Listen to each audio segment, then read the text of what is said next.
shortly after Ijare Junction.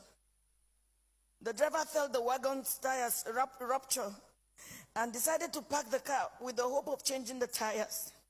It was like a film. In a jiffy, motley crowd of armed men in military uniform came out of the bush. They fired at the boot of the car.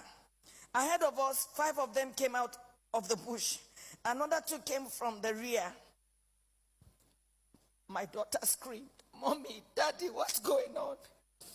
There was no time to say a word. They marched us through into the bush, firing into the sky. They hit me on my chest, hit my daughter on her head. Blood oozed. At this time, it was better to kill me. I shouted at one of the armed men.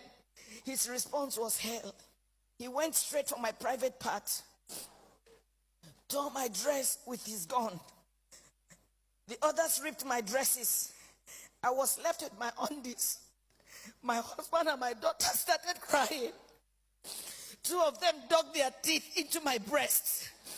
While attending a secondary school in Adamawa, I had lived with some Fulani, so I understood a few Fulani words. I started bleeding, at least for my daughter. To my shock, at gunpoint, they removed the dress of my little girl. One of them carried her on his head as my baby struggled, shouting, "Daddy, Mommy, what's going on? Help me!"